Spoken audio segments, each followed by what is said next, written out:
District. Today is Thursday, June 9th, 2022. And at this time, we will do roll call. Jane Aris.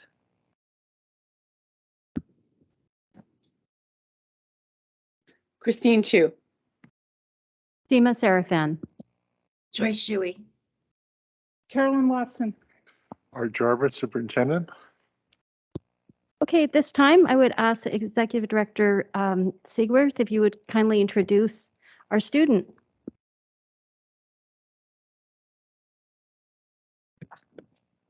All right, I'll just pick it up here. Good evening. It is my distinct pleasure to introduce our student today. She is a junior at Big Picture, Hafsa Osman. Come on up. Good evening. Please step forward. Go ahead and give us your name and let us know if you're comfortable leading us in the Pledge of Allegiance and the land acknowledgement. Hello, my name is Hafsa Osman, and I would love to lead you for the pledge and the land acknowledgement. Wonderful. Thank you. We will all follow you. Thank you. I pledge allegiance to the flag of the United States of America and to the republic for which it stands, one nation, under God, indivisible, with liberty and justice for all. We acknowledge that we are on the indigenous land of the Coast Salish people who have reserved treaty rights to this land, specifically the Duwamish and Snoqualmie tribes. We thank these caretakers of this land who have lived and continue to live here since time immemorial. We reflect on the historic context that brings us to reside on this land and accept responsibility to interrupt erasure. We commit to an ongoing partnership with the Snoqualmie tribe as we listen to, learn from, and lead with their guidance. Thank you. So what we will do now is we'll have you go ahead and take a seat. We're going to items on our calendar, and then we'll call you back so we can get your update. Thank you. So just briefly, we remind our community of various events and celebrations that are happening in the month of June and with which our community celebrates. The National Caribbean American Heritage Month is the month of June. It is also LGBTQ Pride Month. June 5th through 6th was Shavuot. June 12th is Loving Day. June 14th is Flag Day. June 19th is Juneteenth Day. And June 28th is Pride Day. We celebrate all of these with our community. At this time, I make a motion and ask for a second to approve the agenda. Do I have a second to the motion? I'll second. Okay, I have a second. Is there discussion on tonight's agenda? Okay, hearing none. All those in favor of approving the agenda, please say aye. Aye. Aye. Hearing no nays, the agenda is approved. I will just share that I comment on the fact that tonight's agenda is a little bit different because we did have to abbreviate our director discussion because we had two matters come up that require an executive session at the end. So that did show up that way. We had some hard stops for previous commitments from some board directors. So with that in mind, that's how our agenda was revised. So at this time, I would like to ask Hafsa Usma to please join us again and provide her student update. And Hafsa is from Big Picture School. So you can tell us more about yourself. Hello and good afternoon. My name is Hafsa Osman and I'm an 11th grader at Bellevue Big Picture School. Firstly, I'd like to thank you all for this opportunity to be able to share my story and my perspective with everyone here today. So I just kind of want to discuss, we all talk about making the world a better place. And when I was younger, I always thought that the only one fit for this kind of a job would be superheroes. You know, people with these supernatural abilities and uncanny and fantastical backstories, and that these were the real people who could create change. And as I got older, I realized that helping the world really boiled down to just people who made the right decisions at the right time. And we need this now more than ever. So with climate change, social injustice, and pandemic, it requires that everyone lifts everyone else up so we can make the right decisions to lead to a brighter future. The BSD community supports, inspires, and guides every student to reach their full potential. These values empower and strengthen the change makers of today and tomorrow. And by working towards a brighter future, this isn't just a job description, nor is it a graduation requirement. It's a choice that we all actively make and that we all actively will continue to make. So yes, change can start now. And change starts with each and every one of us. Thank you. Thank you. Thank you for coming.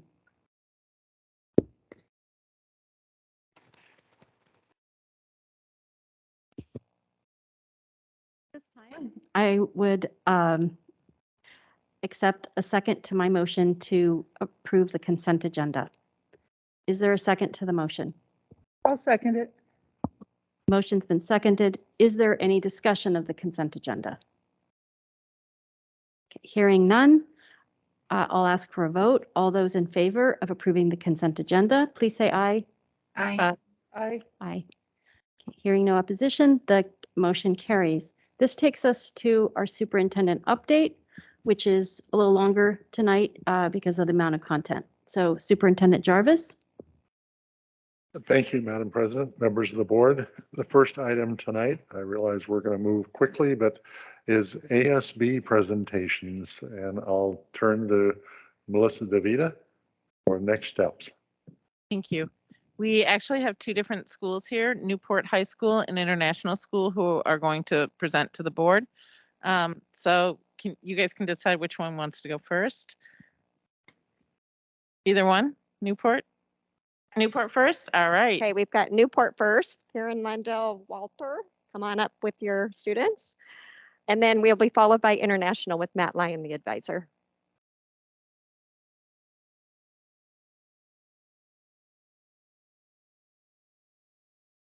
I'm going to leave this up to my young people. My name is Karen Landau Walter. I'm the ASB advisor at Newport High School.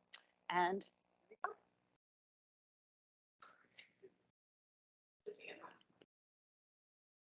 I'm going to go ahead and ask the members in the room just generically. We do have a board director who's immunocompromised, and she's asked if you would consider if you're amenable to wear a mask. We do have extras here, but it's for health reasons. So if you'd consider that, we'd be grateful.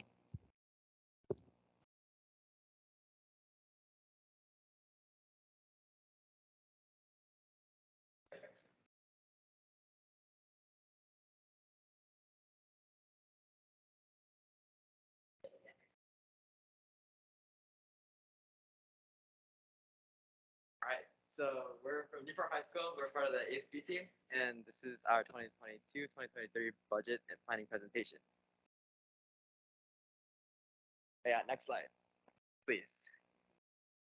All right, hi, I'm the ASB president, and my name is Paul Park.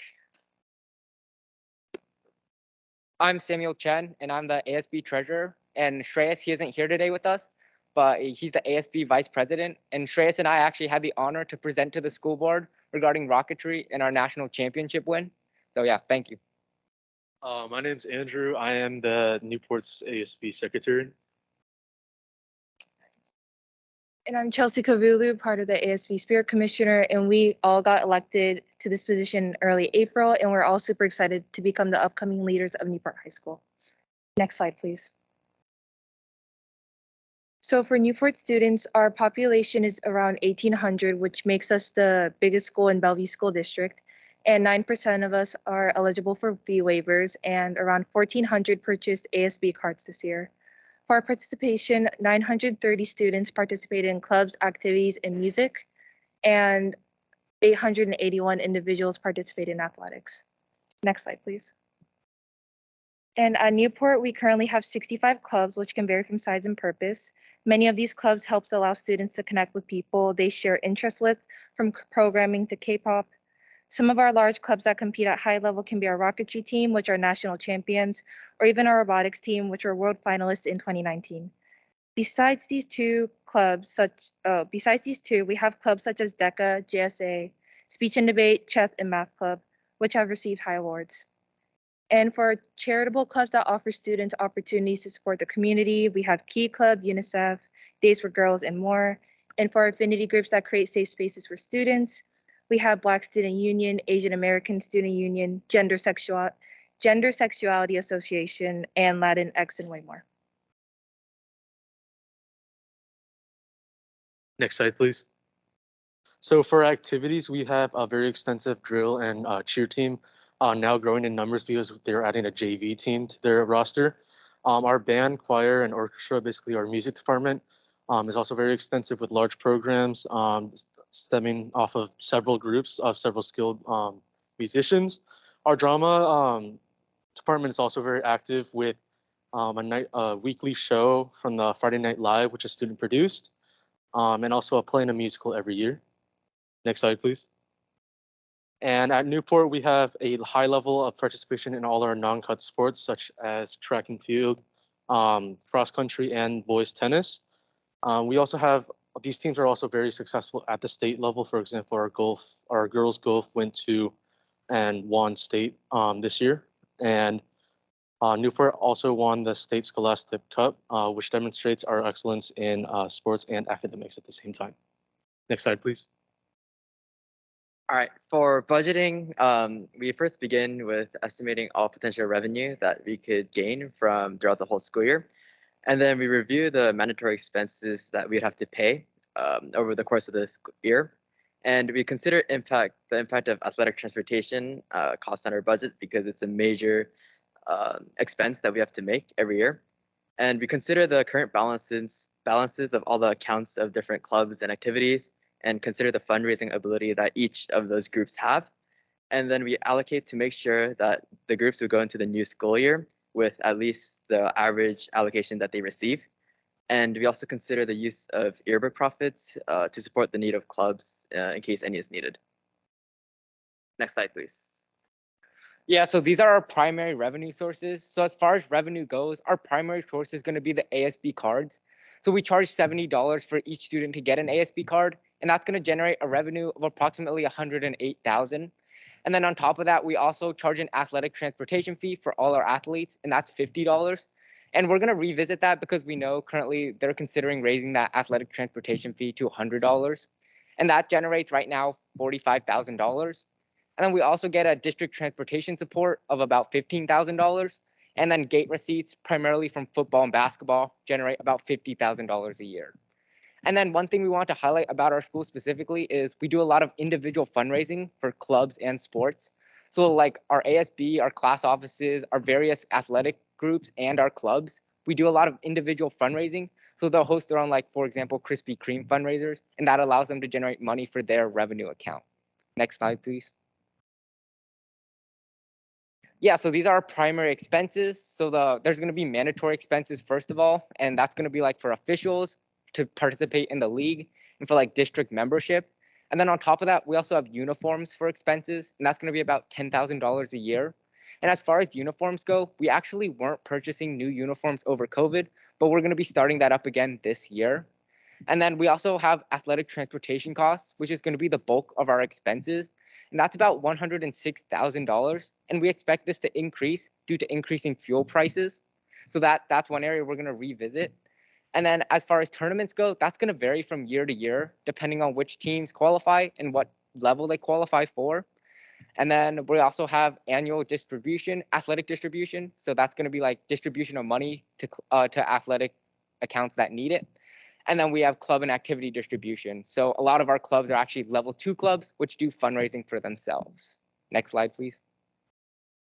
Yeah, so we wanted to re-emphasize the athletic transportation fee and how it could change to $100.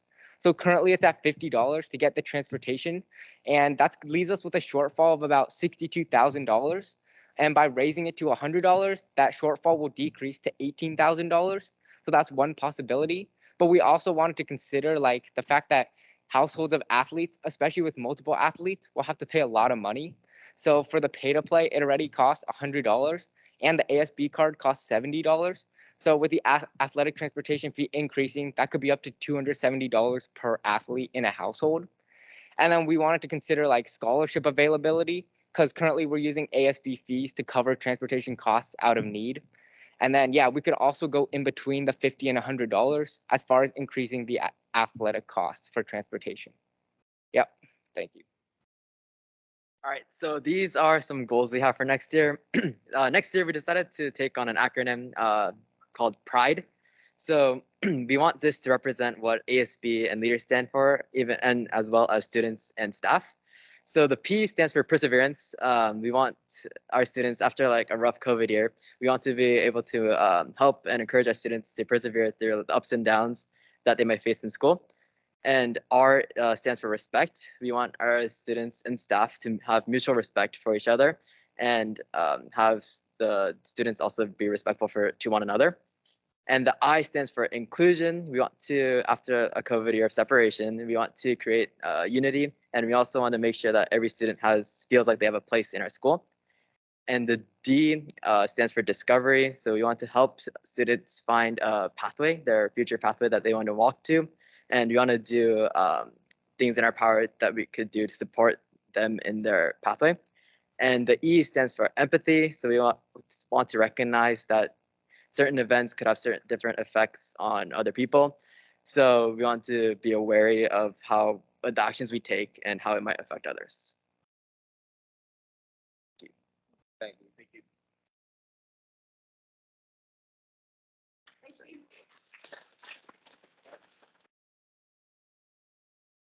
Thank you for that very thoughtful and comprehensive presentation. We have next international school. Okay, great. Thank you.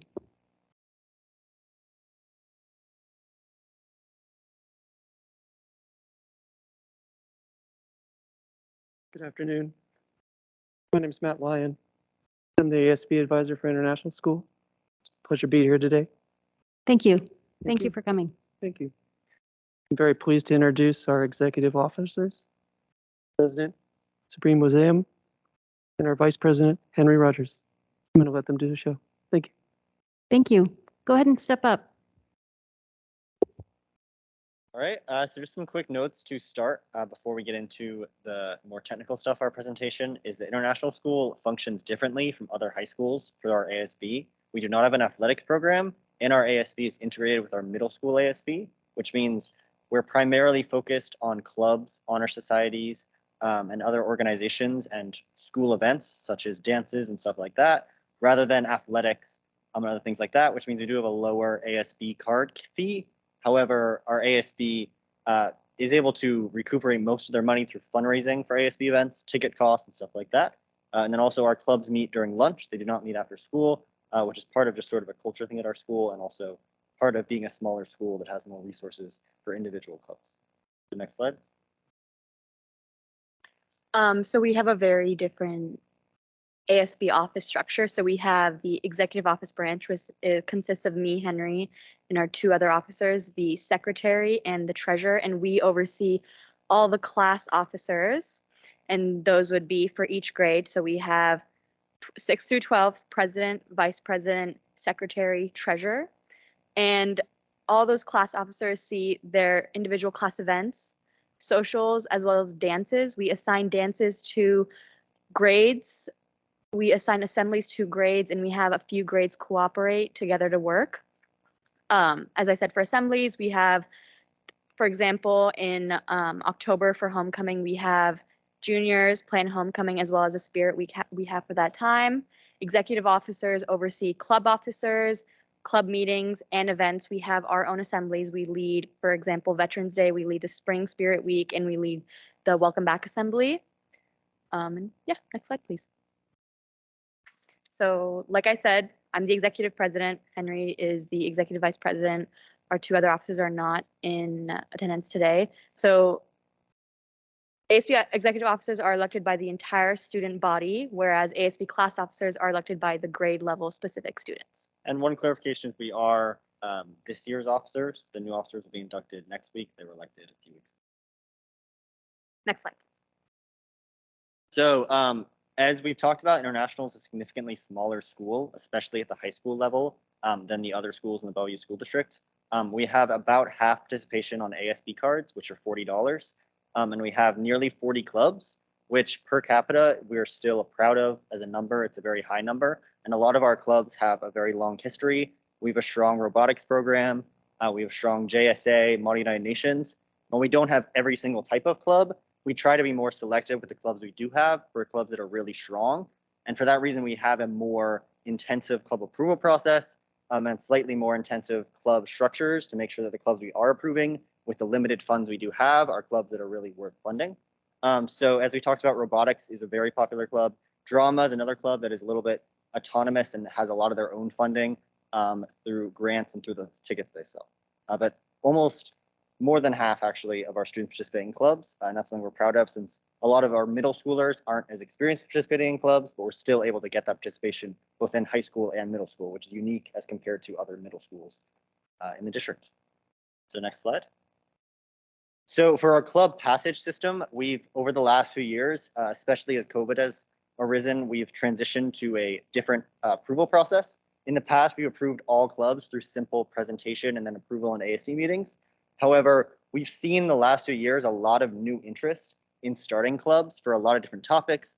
We have a lot of affinity clubs like other schools that have been trying to start, and a lot of also clubs about very specific interests.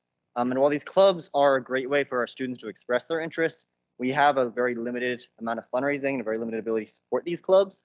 So we've added interest groups, which have a limited hours that they can have each month, as we have a limited amount of hours that we can fund teachers to stay for club meetings, and aren't able to fundraise or purchase, which means they can't use an ASB account for money. Our official ASB clubs, which is still the majority of student organizations at International, use hours as needed and are approved at the start of every year through a budgeting process, which just finished up this past month. Next slide. So we have 30 active accounts with movement under ASB. We have a total of 41 total accounts. All of them are open under ASB, and our estimated revenue is $279,000, and our estimated expenditures is $269,000. Yeah, so then talking about our budgets for our clubs, not only do our clubs have their independent budgets where they support themselves and then spend their own money almost entirely on their own because of how our budget system works, but also each class has their own budget and has their own balance that they're supporting throughout all 7 years. Classes, due to our small size, have problems funding a prom that's as high quality of an event as other high schools have. So they spend pretty much all 7 years fundraising through events, through fundraisers, building up a balance that they're then able to spend on having a prom that supports both our senior and our junior class with a very high quality event. And through that, we have a pretty intensive budgeting process for all of our classes and all of our clubs with a worksheet based on their amount currently and their following years, and a plan not just for the present, but for up to 7 years in the future. And while we do provide grants, most of our grants are focused on ASB rather than to our clubs. And in recent years, as we've had more funding issues and more kind of hours reaching our limit, we have narrowed down some of our grants to more urgent needs. Next slide.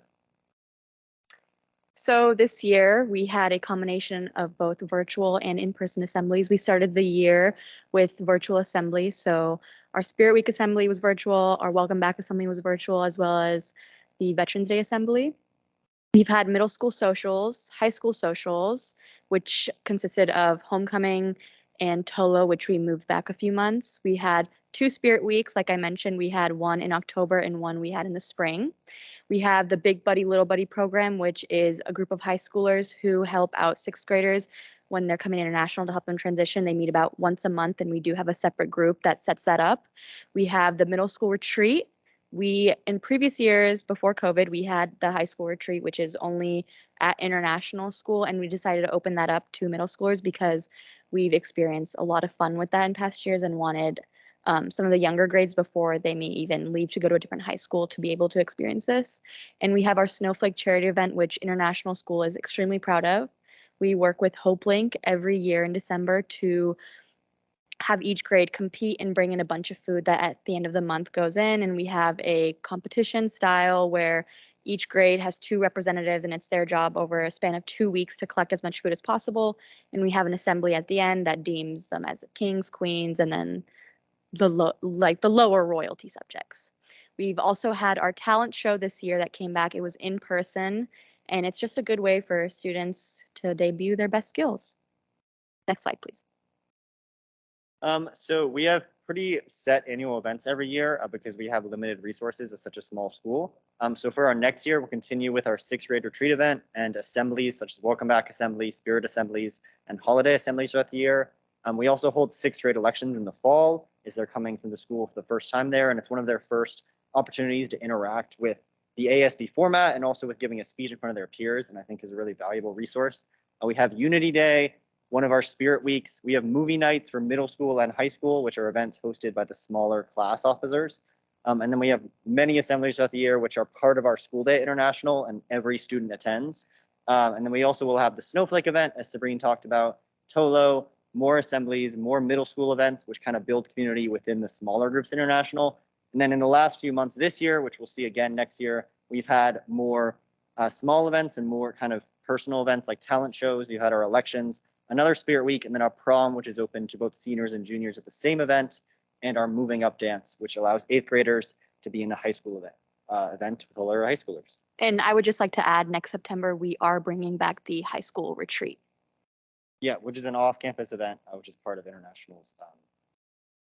Next slide. That is our presentation. Thank you. Thank you very much.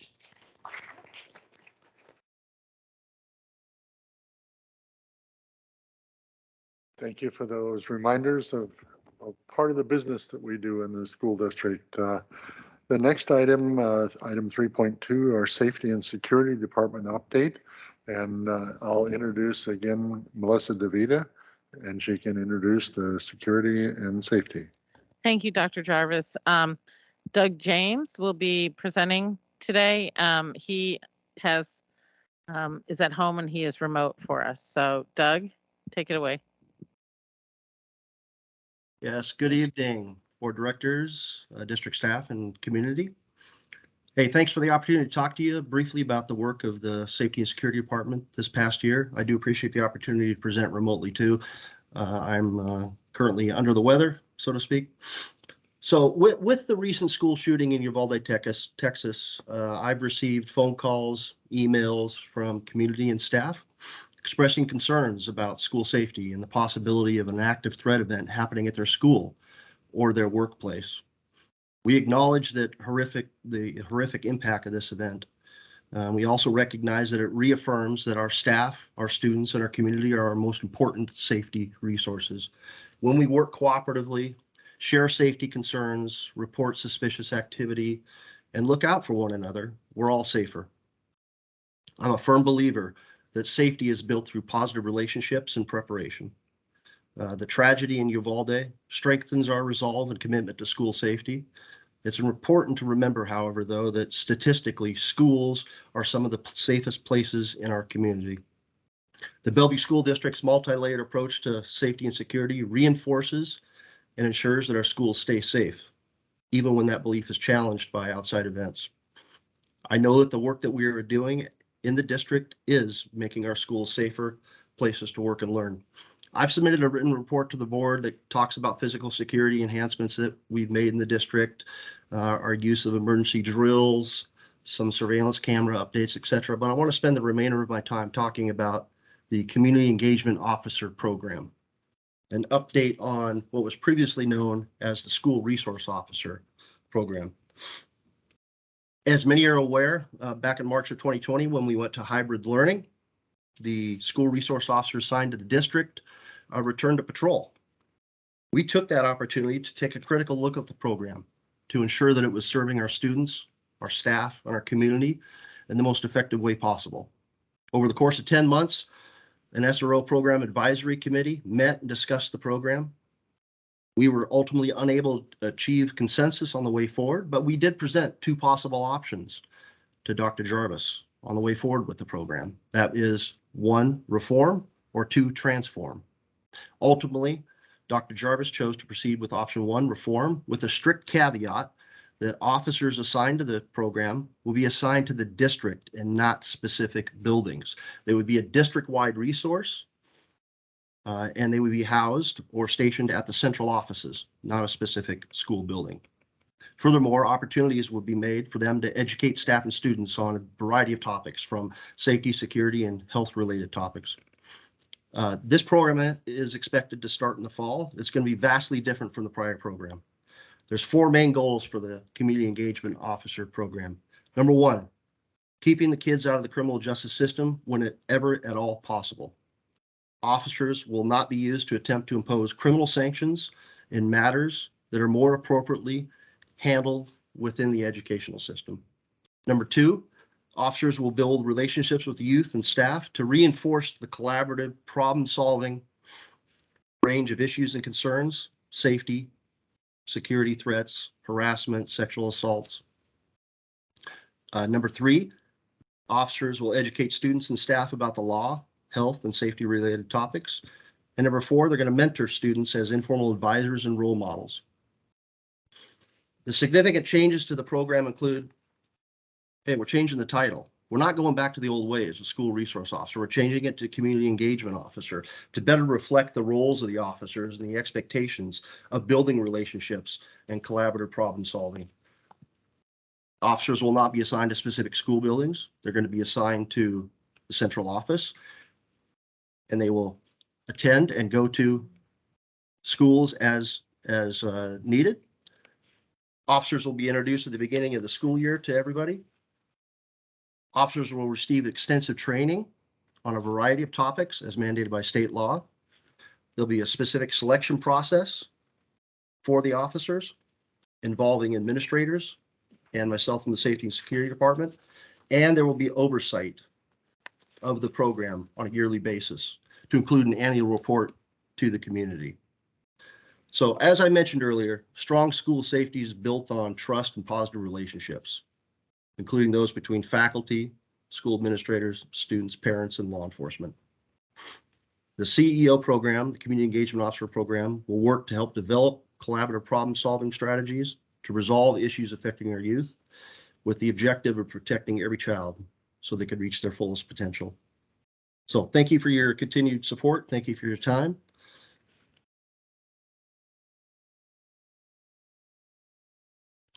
Thank you, Doug. Now I would ask Deputy Superintendent DeVita to do 3.3, which is the district budget update. Thank you so much. I'm going to be really quick here. I did send a report to the board, so you do have that, and that is available publicly. Jess, if you could just put up my first slide. I just want to talk about one slide, one more, please. There you go. You know, I just want to talk about this slide very quickly because it's really important to set a foundation.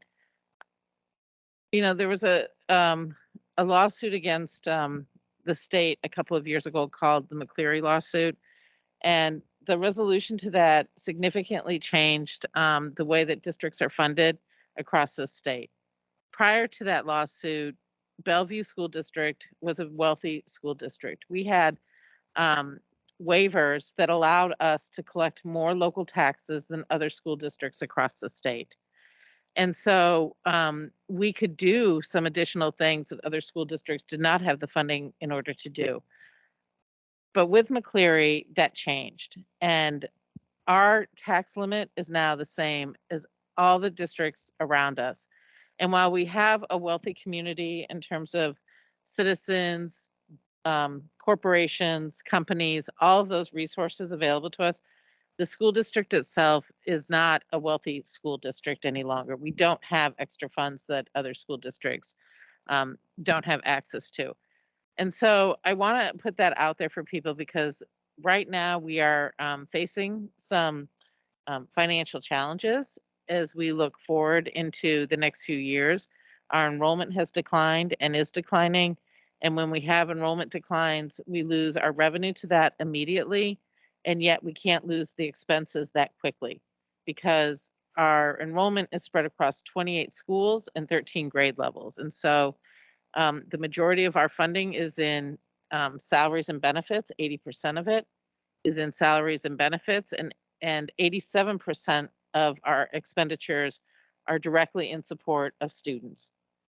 So when we lose 8 to 10% of our revenue, it will impact across our entire system. It will impact the central office. It will impact transportation. It will impact school buildings, but it will definitely impact our entire system. And so we are in a position right now to begin looking for ways to reduce our expenditures. We're going to be looking at programs that have the biggest impact on students and maintaining those, and looking at, are there other ways for us to do things that are more efficiently and more effective? So I will leave it at that. I thank you for the opportunity, and please, if you've got some time, please look at that report. I'm going to introduce this topic very briefly, but it also coincides with the board's item 5.1. So I will do a very brief introduction and then allow an opportunity and that introduction of 5.1 to further extend. But the issue is that we lost one of our staff members earlier this year. It was Kristen Beeler, who spent her entire career and her adult gift to the school district was in the Bellevue School District at Telecom Middle School. I was approached by her husband, Matthew, with a question that he had been talking to some of the staff members. Then the board was approached with a request from both the staff and the family to consider naming a commons at Telecom Middle School. Because that peripherally touches on a board policy, although the policy is about naming schools and not a portion of the school, we wanted to make sure we did that with the board. So I'm going to stop there and come back on item 5.1, and I think we've stayed within our time limit. Thank you. Thank you. Thank you, Superintendent Jarvis. Yes, we did ask you to explore that, and we appreciate your taking care of that. The order is actually, it got mistaken, and I think our board coordinator is about to change it. 5.1 is really 5.3. So we'll change that order, and we will be hearing a motion very shortly. So thank you for doing that review. I think at this time we're ready for public comment. So we'll ask our board coordinator in just a second to let us know the order of our public commenters. Thank you. So those who have signed up either in person or online for public comment, you at that time agree to our guidelines. We won't review them all again, but please be mindful that, first of all, we're delighted that you took the time to join us. We appreciate you coming, whether in person or online. We do ask you to be mindful of our general standard of civility. We follow the law, and therefore, in that, we do not allow comments that are libelous or slanderous, that invade privacy, that are obscene or indecent, or that otherwise violate the Federal Communications Act.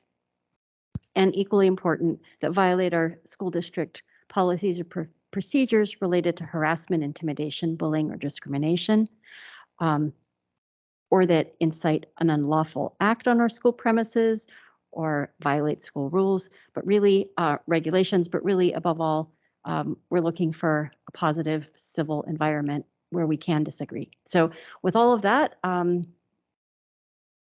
Ms. Worth, who is our first public commenter?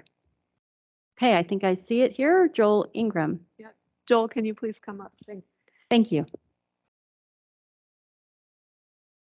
I also just remind people to ensure that you don't take up someone else's time. You'll see that there's going to be a counter up there, and we're limited to 2 minutes each. So thank you. Extraordinary Districts is a podcast that looks at school districts across the country and identifies school districts that have been able to achieve amazing results. In an episode, they highlight Lexington School District outside of Boston, a high-performing district. How does Bellevue compare? Both districts are in affluent suburbs, and both have many students that do very well. Although high academic success is not a given for everyone, but this is what Lexington changed. Lexington looked at data and discovered that certain student groups were not achieving to the same levels as their peers, along with an over-referral to special education. Does this sound familiar? Lexington raised scores across the board.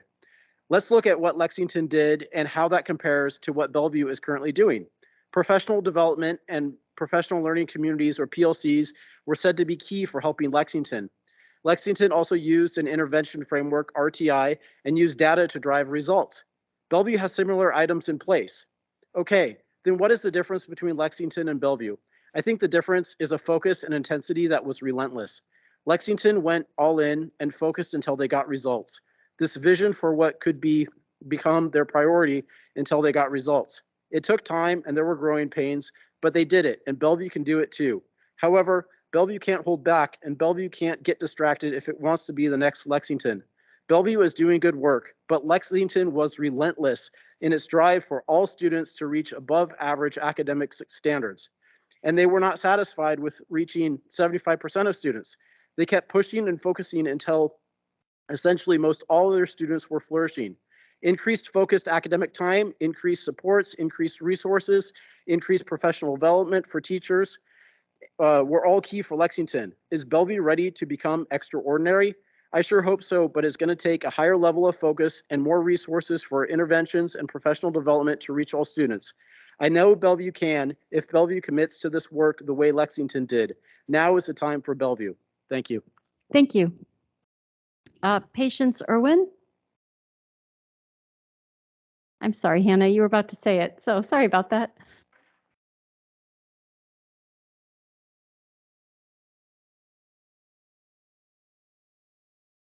Sure, thank you.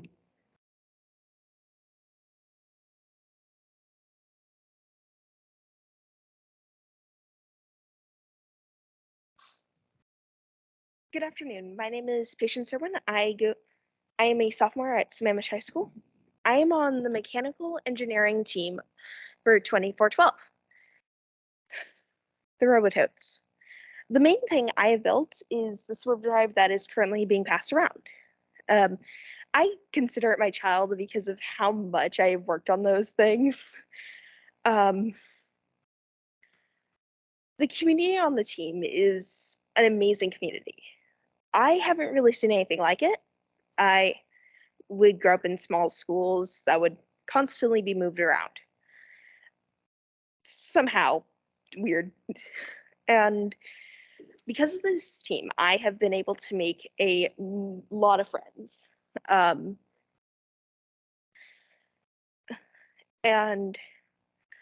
if it was taken away, it would be a lot harder to get through school. Because some days it is how I think. Sorry, I have a trouble getting through school sometimes.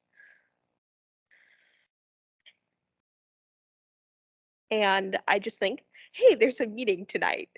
Let's do this. And a ton of people would agree with me on this.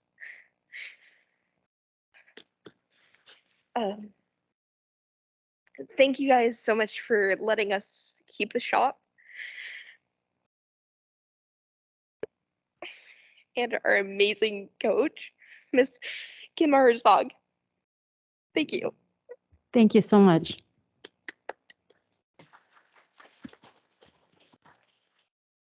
Redate Tasu is up next.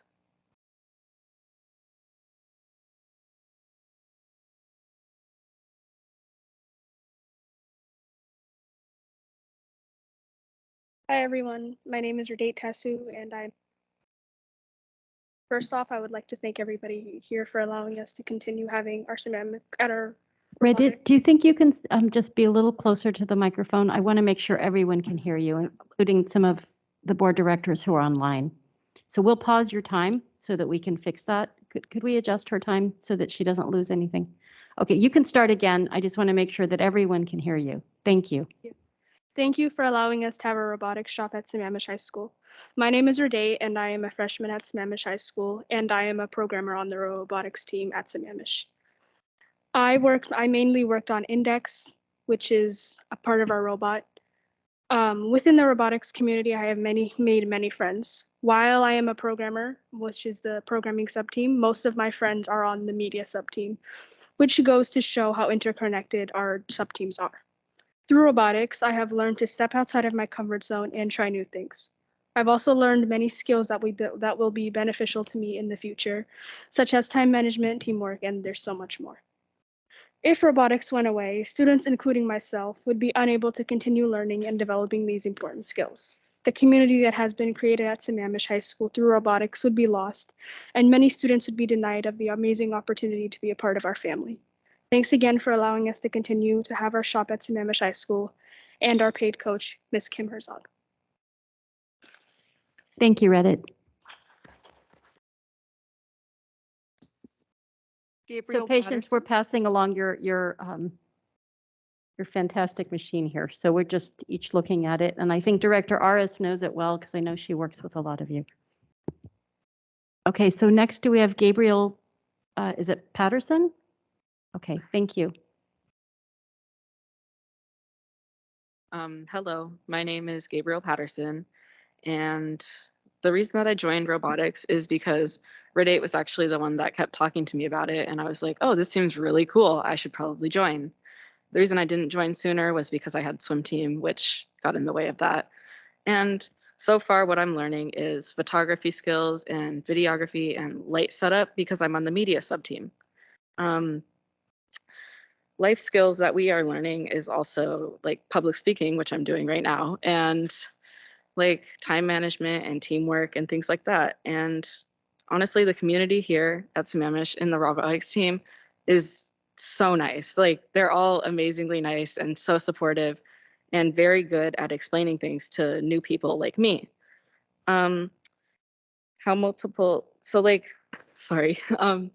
Multiple people have different skill sets, right? And so at robotics, there's like 4 main sub teams, but there's also other teams. So from what I've heard, and honestly, people with different skill sets can be put anywhere in the whole family. And like, there's so many jobs that multiple people can do. And because I didn't know how to code, like I don't code, and that's what I thought robotics was. But once I learned that there was a media sub team and I love photography, I decided to join. And I was like, dang, this is really cool. And yeah, I think that's about it. But thank you so much for like your time and listening and for our shop. So thank you. Thank you for coming. Leo Ohata is up next.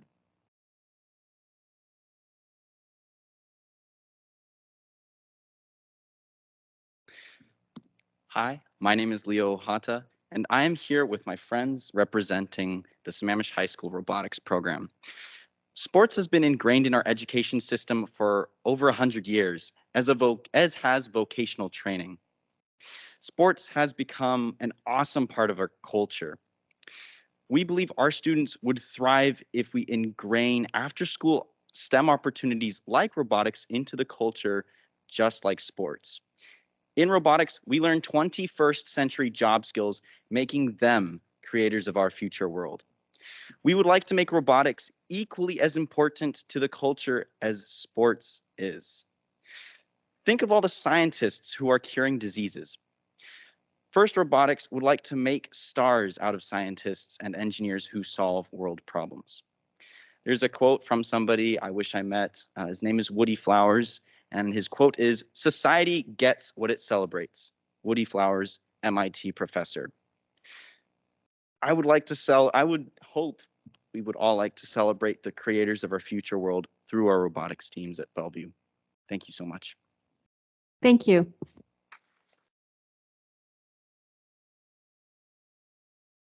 Our last commenter tonight is Christy Swessinger, and she is online. So Christy, Jess is just giving you the ability to unmute yourself and turn on your camera.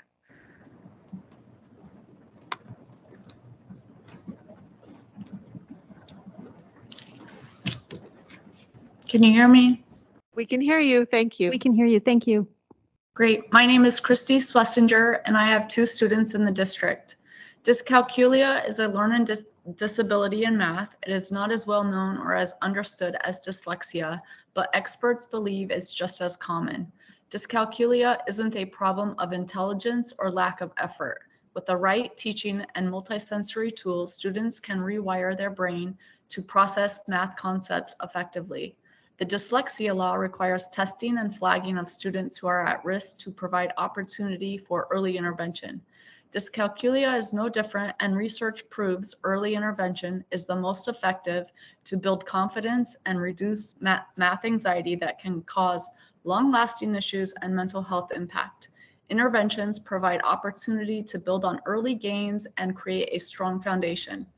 Early intervention should be explicit and systematic in the teaching. We hope the district can identify and train a few experts in math intervention and identify intervention programs that could greatly support these students. Our fourth grader was diagnosed with dyscalculia in second grade with a private evaluation. And beyond the STAR assessments, we have seen no diagnostic assessment in math from our school. This would be similar to DIBELS in literacy.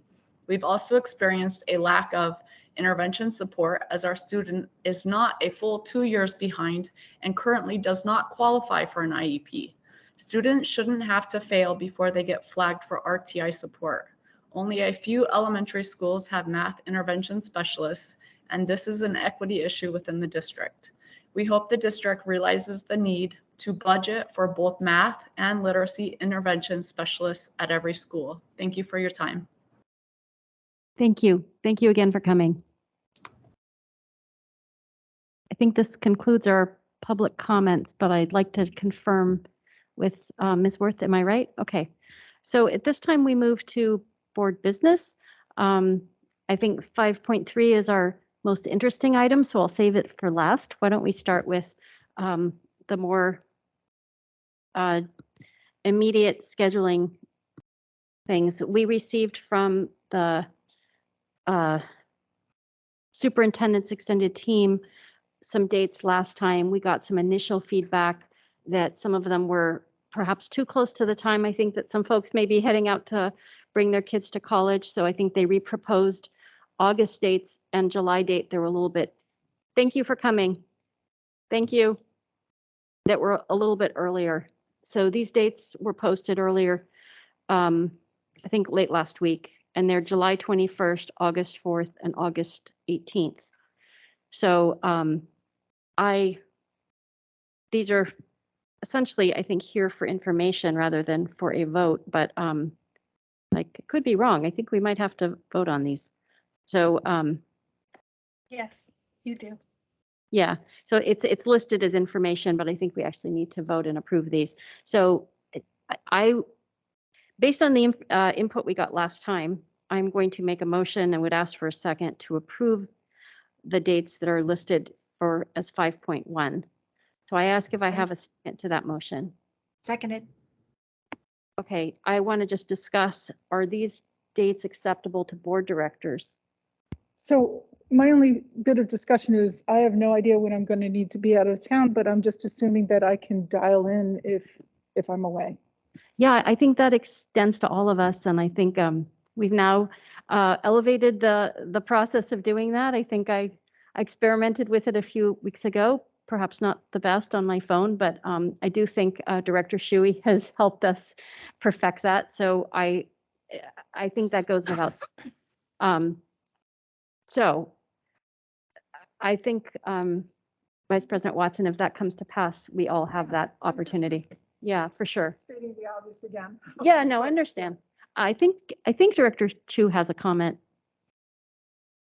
Yeah, I thank you for asking folks about these and to trying to adjust.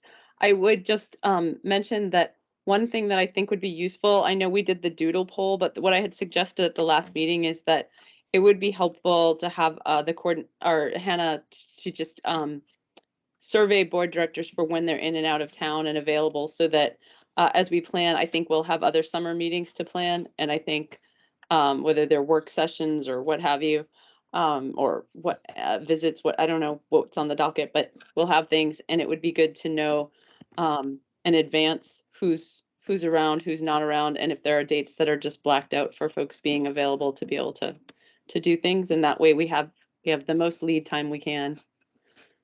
That's a great idea, and I think that's terrific. And I don't know if you can see it, Director Chu, but Hannah's giving you a thumbs up, and so I think if we remember, we'll each just email Hannah Worth our availability. But if not, Hannah, can you keep us honest and ping each of us or email each of us and just get that?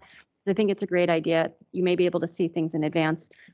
I would still ask you to please use a doodle poll, but then you can narrow it based on that information. So I think that's a great suggestion.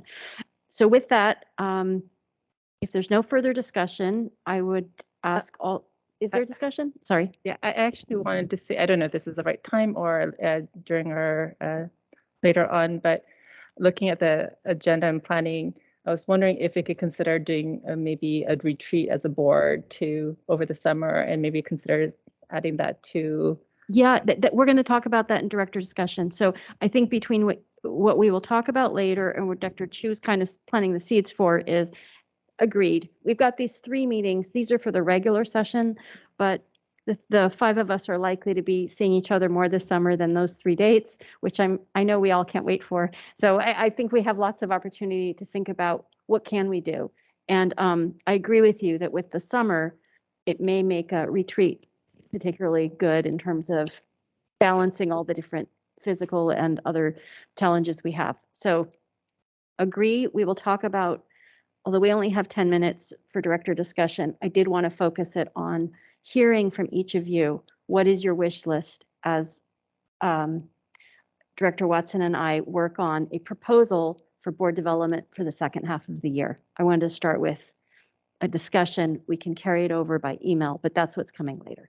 Okay, so with that, I'll go back to the motion that was seconded for the 3 regular board meetings. May I ask all those in favor, please say aye. Aye. Aye.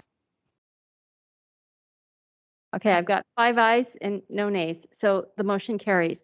And to Director Aris's point, yes, those are for the 3 regular sessions, but we may likely have additional for the board development.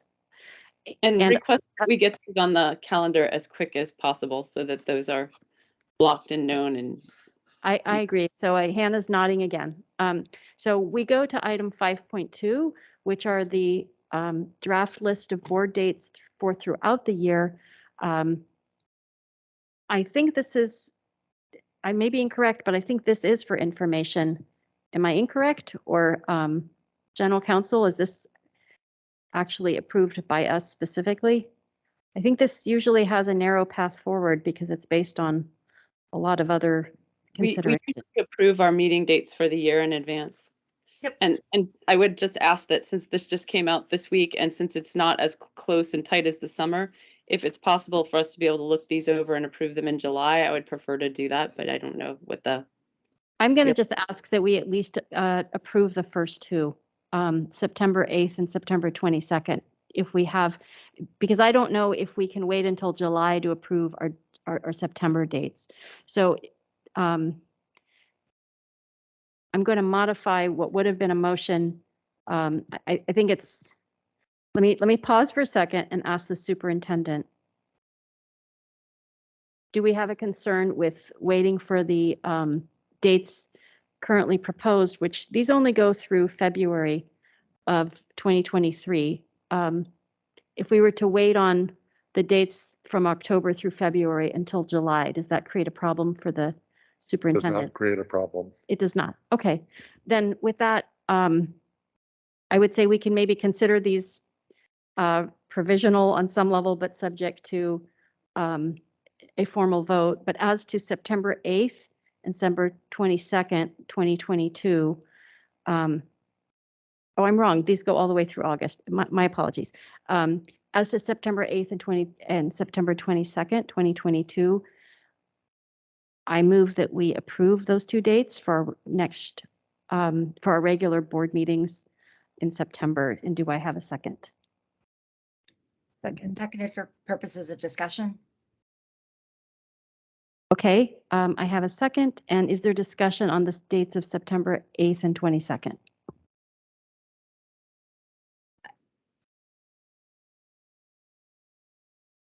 May Okay. I? Please go ahead. I had two questions / comments, and one is that if we, well, I understand that we may see problems later, but we could go ahead, we could consider, I know this is your motion for only 2 dates, but I think we could also consider just passing the motion as is, and we have a default and we know that we may need to come back and amend it. So that's one of my questions. That way, if it works, and we, have taken care of it. They look like they're on pretty much the similar cadence, twice a week on Thursdays. And so I would suggest we think about that as a possibility. Okay, so that's one comment. And then the second is that I had heard that when the board moved the days of the week before, and it was in the context of moving in days of the week, that there were some teachers who were on leadership committees of the PTSA and couldn't make it anymore. And so there was some juggling that needed to happen. And I thought it's sort of nice if we can coordinate and so that they know about these things. And is that something that we would ever let the, not the PTSA, I'm sorry, the teachers union, BEA, know that these are being contemplated, so we have that communication with them so that they can also plan. I think since these are posted, these are visible to the to teachers. So I believe that is sort of implied in the posting. Will withdraw my motion and make a new one because I'd like to suggest that we pass this with the understanding that we may modify dates later in July. We could take a new motion to consider moving any of them out. So at least, I think it's a fair point that most of these align to a limited number of options that we generally have. So I would probably move that we approve these dates with the understanding that they may be revised. One or more may be revised in July. So that is my motion. I'll hear if there's a second. I'll second that. Okay, is there discussion on that motion? I have a question. So one of the things that I wanted to find out about this and see if we had done the due diligence was if it had been run against the all the holidays, special holiday and events calendars, also against the graduation dates and against all the typical stuff that we run things against. I wanted to find out about that. I believe staff have done that as a matter of course. When I saw this, I thought it was earlier this week or last week. When I saw it, I went through and checked it against this like holidays as well as like the last year, and it pretty much aligned. The only date that I wondered about was the one that I thought you were going to ask about, which was November 17th, because I wondered about WASDA and whether we had to modify the 17th. But I hadn't checked on the times and when people's flights and travel plans might be. So that was the one date that I kind of had a question mark about, but the others all looked like completely consistent with every other year, as well as options you have for holidays. So I think the one that I could foresee needing to move up is the 17th. I could see us having to move that up, which would mean back-to-backs. So I'm actually going to then suggest some modifications to this calendar because I did just check, and that is the pre-conference day. So it's not just a travel day, it's actually a pre-conference day. So I'm going to propose that we go to the previous Thursday for the 2nd November meeting. Yeah, for the 5th of November. Yes, the 2nd November meeting moved to the previous Thursday than was suggested there. Is that potentially the 10th? I don't know off the top of my head. Yeah, and that may be a long grading weekend, and that may be unfortunate to have the night of a long grading weekend to be used for a board meeting, but we won't necessarily all be in town, so I think it's better to do that. And then the second thing is that the date in June is very late. We don't generally meet as late in June. We have, I guess, in the past, but this year, instead of moving our date later after graduation, we moved it to, we had 2 in a row. So I don't know what the plan, like why it was set the way it is for this coming year. Is that past the last day of school? Is that, I don't remember the last day of school, so I'd like to ask about June. Well, I would propose modification since we know about the 17th. Mm-hmm. I would suggest we modify to that, and we can reconsider and learn more on rather than trying to do this in real time. I think I proposed an amendment then. So I proposed an amendment, and for the November meeting, you're accepting that. So I think we have to vote on that, and then we can talk about the rest. Is that right? Because you have another. Do we discuss that revised motion yet? Well, we haven't, but we should. I think that the complete, I was trying to get through the idea of the complete amendment, which would be to amend any days. And I suggest at this point only amending one on the motion. So, and leaving everything else to a complete review that we can adjust as needed in July. So So then I just had a point about the 17th, moving it up to the 10th would leave us only 1 week in between the first meeting in November and the second one. Would it be preferable, and you guys have been on the board all these years, but to move it to like a Tuesday instead of Thursday just for that week to give a little bit more time? I would go with Director Chu's suggestion because I actually think the week that we are already going to the WASDA conference is already pretty, in my mind, compressed. So so I'd probably accept the 2 weeks at 2 meetings 1 week apart rather than a meeting the Tuesday before. Does the superintendent? I apologize. We will vet any dates that you have and bring them back to you if there's a conflict. Okay, so I would suggest at this time, maybe just considering the ones we know how we'd want to change. So I would propose only dealing with the November date. Sorry, Director Watson? Another mad dash to the airport as they did 1 year. I'm okay with it. Okay, so back to the motion, which I believe I may have lost its trail a long time ago, but I would, I move that we accept the current proposed schedule with the exception of changing what is currently proposed for November 17th to November 10th. And that we otherwise, as needed, revise any other dates after more inquiry in July at our July meeting. So with that, do I have a second to the motion? Seconded. Is there discussion? Okay, all those in favor? Aye. Aye. Aye. Okay, the motion passes, and I think Superintendent, I would ask if, in light of Director Chu's comment, if for our July meeting, if you could please inquire and find out what the thinking was for the June 22nd proposal versus what we did this year, which was, a week apart. Like on this calendar, it would be June 1st and June 8th. Is there a reason? What was the thinking? And we have plenty of time to explore that. Plenty of time. We'll follow Okay, up thank you. quickly.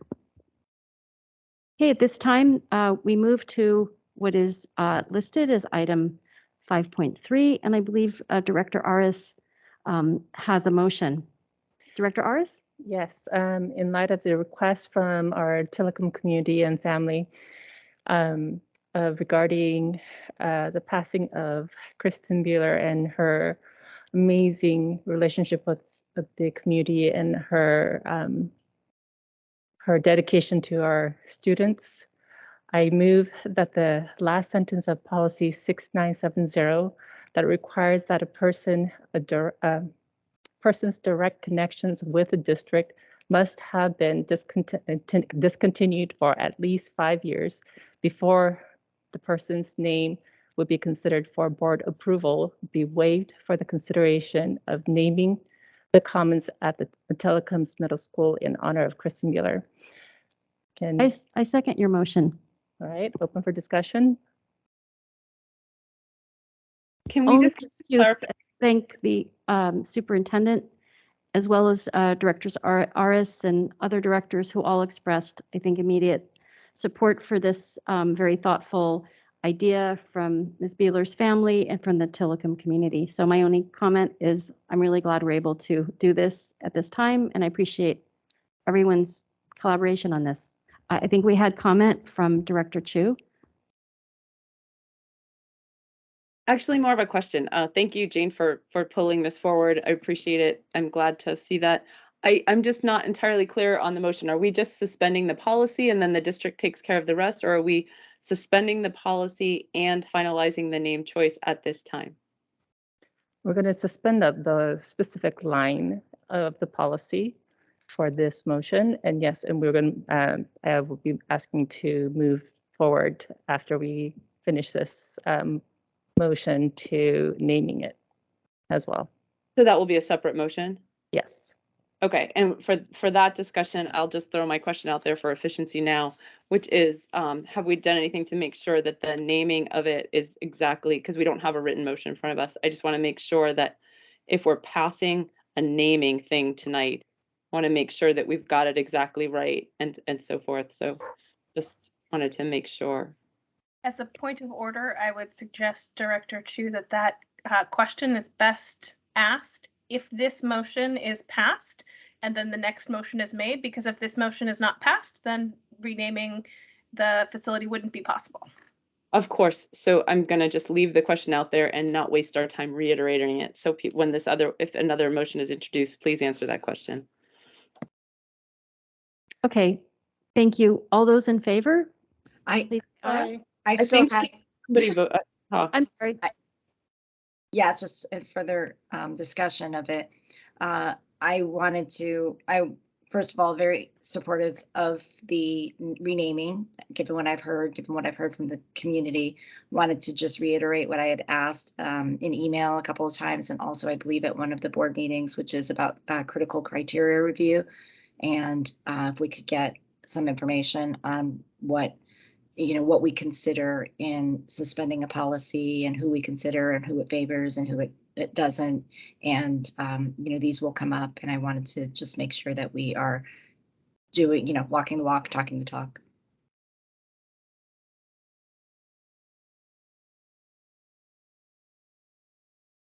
Is there any other discussion? Comment? I guess that was partially a question, so Okay. I'm not sure who would answer that. The superintendent, so at the request of Director Aris and me, the superintendent and his staff examined whether the purpose of, I think it's 6940, so I may have the wrong, 6940 or 6970. Whether, did we understand what the underlying purpose of that policy was? And did it still have merit to even exist as a policy? I think in discussion, we concluded it did, but that the application in this instance wasn't really warranted. So we asked the superintendent and staff to consider, and we did ask for an accelerated consideration because we knew it was of moment to the family and to the community to have resolution soon. So in that context, we asked if there was any concern on their part for it to be suspended for the purpose to enable Director Aris to make her motion. And so I appreciate that you're asking for critical criteria review. I don't think in this case, I don't think in this case we thought that was needed. But I understand that every motion we could do a critical criteria review. In this case, we weren't changing the policy or determining a new policy, but rather seeking its suspension for this limited purpose.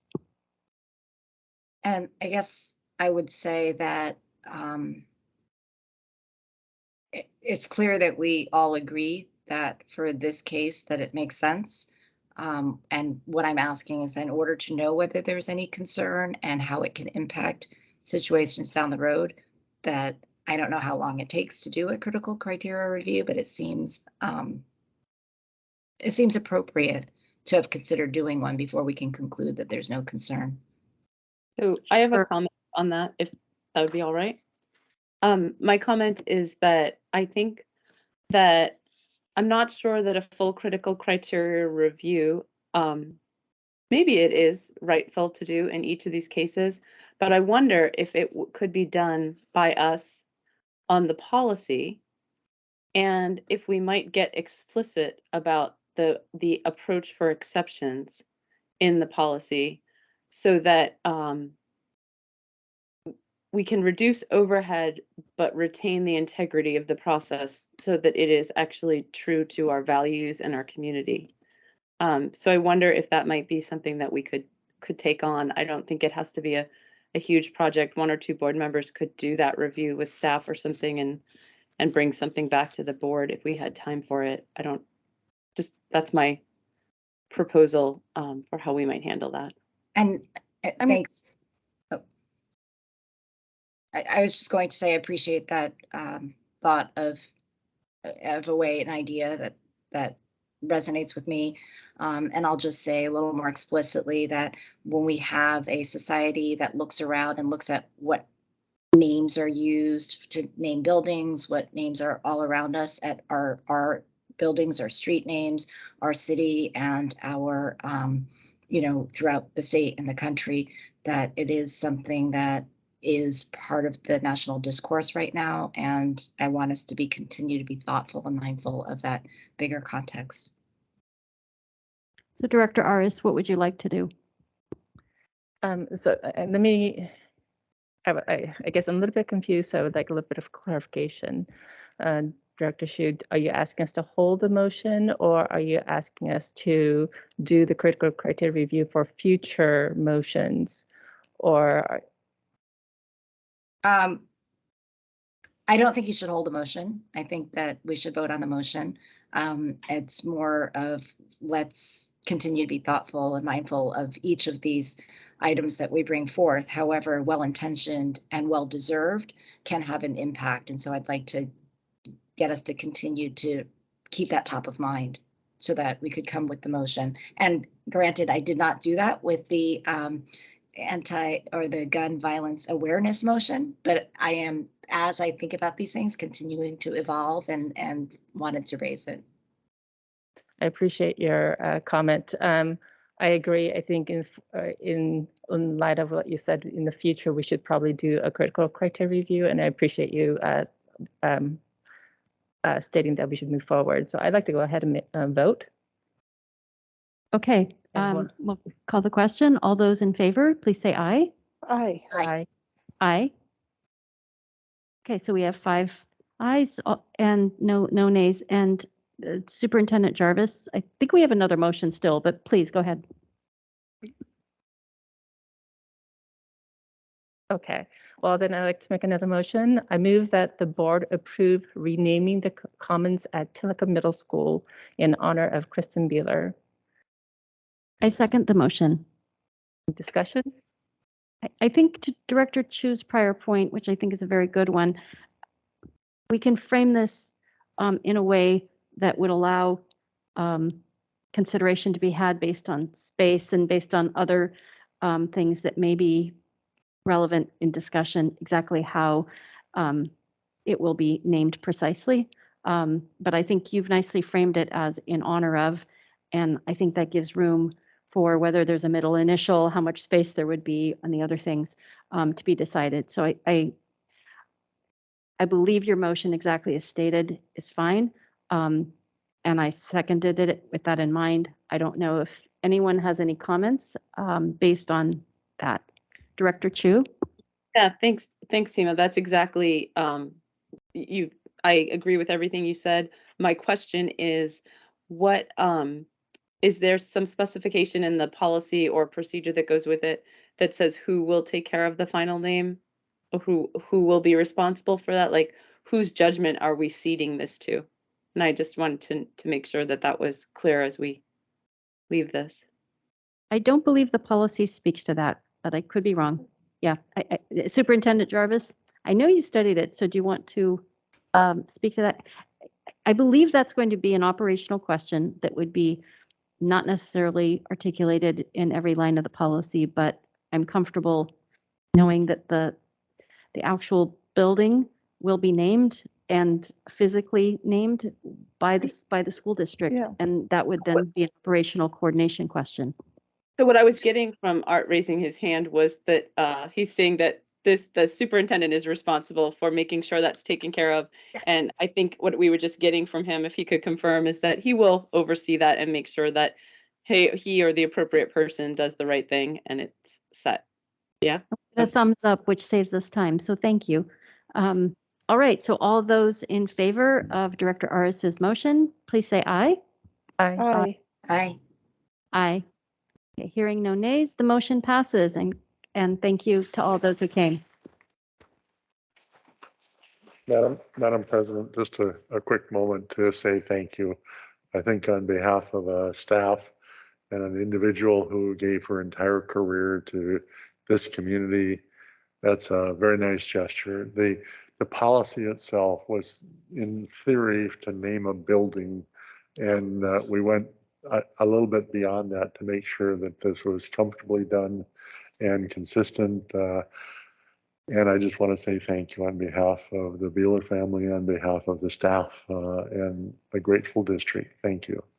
So thank you, and we know this is an emotional moment for all of you, but we thank you for making the suggestion and the motion, and meaning bringing the idea to us. And we look forward to the day that the Commons is renamed, and I'm sure we will all be there. So thank you.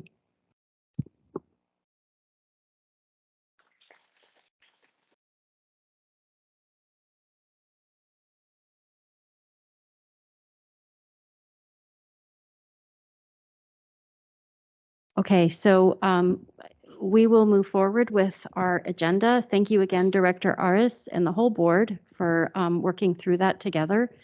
I'm mindful of our time. I think actually we're at the extent of our time. So let's see here. Let me make this suggestion. We have some time-sensitive matters that are scheduled for an executive session. I will find another way to get input from our board directors on a development plan. So what I would ask, I will find the right way to get a live document, and then what I would be looking for, along with Director Watson, is as she and I try to bring a proposal forward, I'd like to do it with input from each of you. I have ideas of what I thought I would enjoy putting in a board development plan, but I'd like to do it not only with my input or Director Watson's, but with everyone's. So some ideas that came into mind were a workshop like on instruction or CTE, or there's so many things we've heard about, substitutes and mental health of teachers. There's many things we could work on as workshop topics in different ways that we could anchor it. So at this point, I was hoping for a discussion, but we will run out of time, and there was executive sessions requested. So we do need to move to those. So with that, I will suggest that we move to our what is item 8, which are the executive sessions, and that we have a response that comes from board directors in terms of a future board development plan for the second half of the year that we can do by through a live document. And I will check with our general counsel to make sure I do that the right way. Okay, so with that in mind, I would recess at this time to our executive session, which is item 8 on our agenda. Okay. Yes, and we will be back at 6:30 to adjourn our meeting, but until then, we'll be in executive session. Do I dial into another room, right? You do. There's going to be 2 separate links, and Hannah and Jess will make sure you have them. Each executive session will have a separate one, so that's worth knowing. Great. Thank you.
The executive session of the Bellevue School Board of Directors has ended, and the board meeting is now adjourned.